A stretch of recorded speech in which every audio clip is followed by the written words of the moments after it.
Did you ever hear the tragedy of Darth George the Conceited? No. I thought not.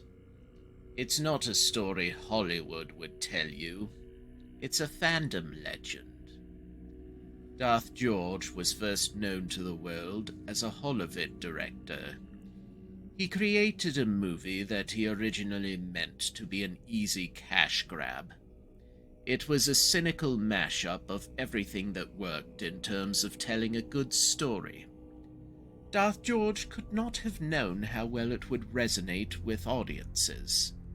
Many viewers, especially the younger ones, found meaning for themselves in it.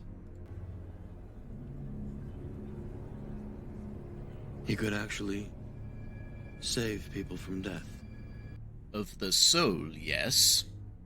The arts are a pathway to many abilities boomercons consider to be unnatural, and a waste of time even though they are how ideas are transmitted through a culture.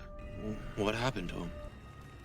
His work became so popular, it grew beyond his ability to control, though he was never truly in control to begin with. His earlier works turned out as well as they did because he got pushback from those who helped him. They were unafraid to question his whims. One day he was approached by Mel Brooks, who sought permission to do a parody of his work. Asking him was quite unnecessary, though, since parodies are protected under fair use. What George did next probably should have tipped his hand to his admirers.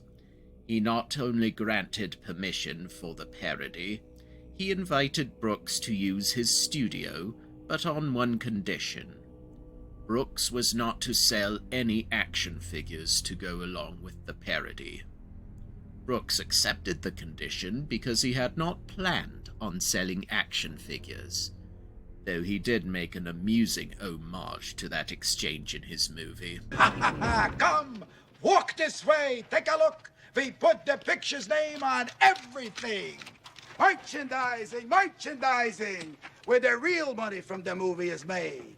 Spaceballs the t-shirt, Spaceballs the coloring book, Spaceballs the lunchbox, Spaceballs the breakfast cereal, Spaceballs the flamethrower. The kids love this one. Last but not least, Spaceballs the doll. Me. May the Schwartz be with you. Adorable. For some years after his trilogy came out, Darth George contented himself with staying on the sidelines and letting various writers add onto his creation. He received royalties and had to do little more than sign off on them. But then he did something that showed his greed, and should have made his fans more cautious. He released the special edition, which changed key points of the story as well as characters' personalities. Only the truly obsessive ones complained at this point, though the profit motive was hard to deny. He got a lot more hatred when he released a set of prequels to his original movies. One character in particular annoyed his fans. That was my Representative Binks, particularly in the first holovid, before he became a representative. But despite this, as well as a few inconsistencies in the story, I don't like sand. it was a profitable endeavor and added to the body of work.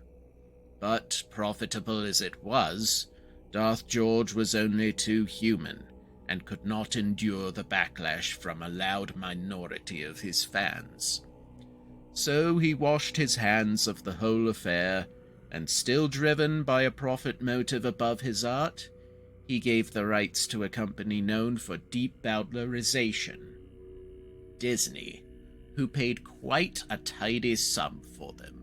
Very few people truly loved the movies Disney had put out the way they had loved the original or even the prequel movies. Darth George never had to deal with criticism since he had no involvement in the projects. Only those astute enough to listen to what was actually being said understood that all this hatred was because it lacked what had made the series so great to begin with: relatable characters, a tale of loss and redemption, and a compelling story. Darth George certainly didn't like what happened to his movies. He thought of them as his children and compared giving Disney the rights to them to selling his children to white slavers. And that brings us to the present day. Many fans had lamented Disney's abuse of the story that gave their lives so much meaning and flavor. They had some hope in the form of an investment group that tried to take over the property to save it from Disney and their story-destroying ways. But, most likely still seething from resentment, Darth George engaged in one final act of pettiness. He threw his support behind Disney, hoping it would stop the transfer from happening. Ironic. He allowed his greed, fear, and conceit to destroy his own legacy. Had he merely embraced his accidental success and listened to the counsel of his co-creators, he would be remembered much better. But all he has to show is a large sum of money and shares in a dying company with its own disgraced legacy. Is it possible to learn this power? It's quite easy. But why would you want to?